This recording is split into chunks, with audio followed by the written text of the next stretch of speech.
Parlance Chamber Concerts' final event of the 2013-14 season will feature music from the era of Downton Abbey. All of the works on the April 27th program will reflect the influence of Roaring Twenties jazz, ragtime, and popular dance styles on the leading classical composers and literary figures of the day.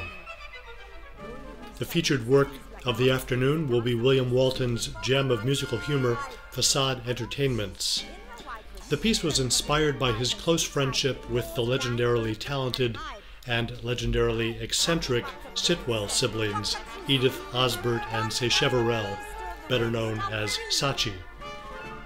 The Sitwells grew up in the sumptuously opulent world of Renishaw Hall on the 7,000-acre estate of their remote and equally eccentric father, Sir George.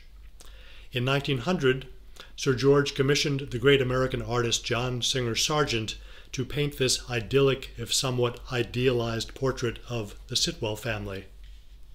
From their earliest years, Edith, Osbert, and Sachi exhibited extraordinary literary talents and artistic sensitivities. By the 1920s, they had come to occupy the hub of the avant-garde artistic community in London. They composed experimental poetry and organized modern art exhibits that introduced such giants as Picasso and Modigliani to the London art scene. Sachi briefly attended Oxford in 1919, where he met William Walton, a shy but promising young composer from a decidedly more humble background than his own. Walton's obsession with the contemporary music of the day completely overshadowed any interest in the required academics, which led to his early dismissal from the college. Fortunately, the sympathetic Sitwell brothers invited him to live in the third-floor garret of their lavish London mansion on Carlisle Place.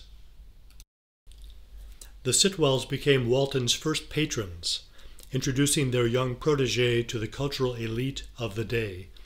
They financed his musical education and European travels, allowing young Willie to come into contact with and under the influence of such composers as Igor Stravinsky, George Gershwin, Alban Berg, and Arnold Schoenberg.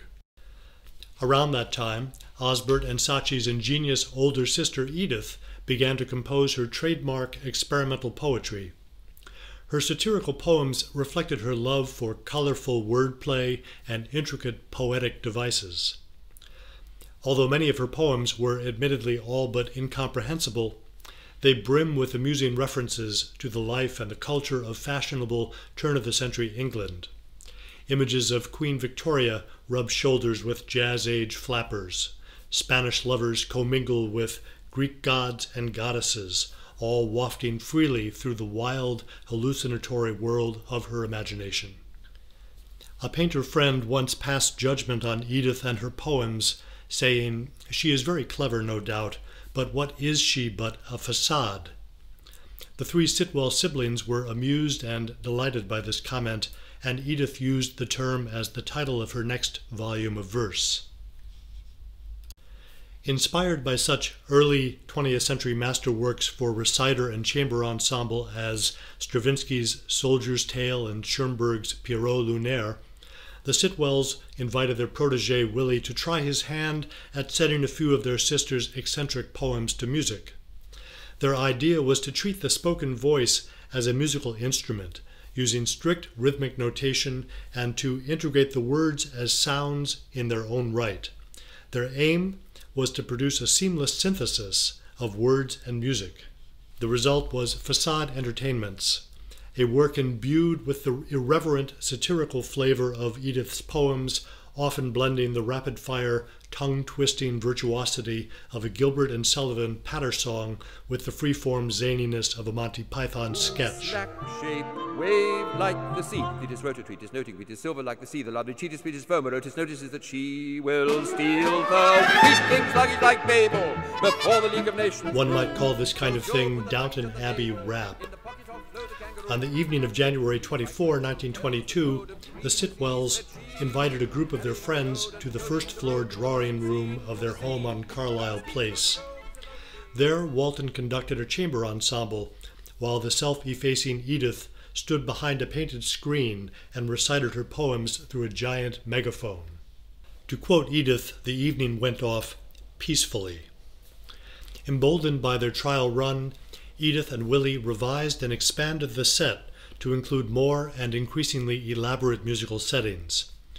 The following year, they premiered an enlarged version of Façade at London's Aeolian Hall. The performance was attended by such luminaries of the British literary establishment as Evelyn Waugh, Virginia Woolf, and Noel Coward. Edith later described the evening triumphantly as a scandale, saying, "The first public performance caused alarm and raised an uproar among such custodians of the purity of our language, such upholders of tradition in aesthetics as firemen on duty at the hall and passing postmen who expressed the opinion that we were mad." Certain members of the musical ensemble apparently concurred with that opinion. The exasperated clarinetist approached the composer after the performance and asked him, "Mr. Walton, has a clarinet player ever done you an injury?" Other, more open-minded critics were more charitable in their assessments. The reviewer in the Illustrated London News wrote, "The audience was at first inclined to treat the whole thing as an absurd joke, but there is always a surprisingly serious element in Miss Sitwell's poetry and in Mr. Walton's music, which soon induced the audience to listen with breathless attention." And Ernest Newman, the adventurous critic of the Sunday Times, said of Walton, "As a musical joker, he is a jewel of the first water." Over the course of the 20th century, Façade grew to become one of Sir William's most enduringly popular works. The choreographer Frederick Ashton used the music as the basis of his own popular Façade ballet, and the number of musical settings of Edith's poems continued to grow, finally topping out at 40. On April 27 at 4 p.m., reciters Stephanie Blythe and Raymond Menard will collaborate with 7 principal players from the Metropolitan Opera Orchestra in a performance of 21 of the most entertaining numbers from Façade. To quote Dame Edith, "Façade is a work for the most part of gaiety, although sometimes there is a veiled sadness. The audience is meant to laugh." To give you a taste of the piece, here is an excerpt from a recent performance by the Canadian soprano Barbara Hannigan, the English conductor Simon Rattle, and 7 members of the Berlin Philharmonic.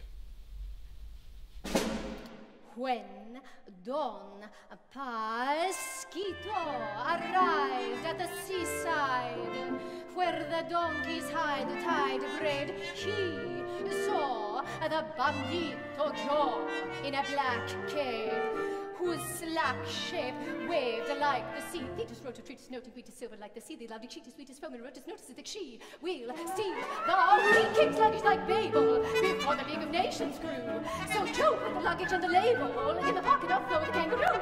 To trees like rich hotels that bode of dreamless ease fled she, carrying the load and goading the road from the marine scene to the sea. Don Pasquito, the road is glowing with your luggage to the heavy and large. You must follow and leave your road in the garage. My guidance and charge. When Don Pasquito returned from the road's end, where vanilla-colored ladies ride, from Seville his Montillard bride and young friend were forgetting their mentor and guide.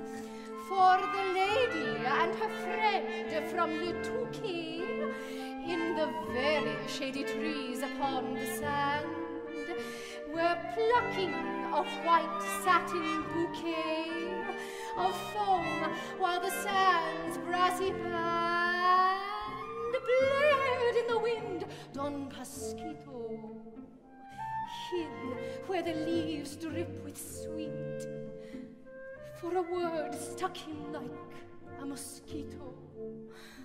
For what they hear, they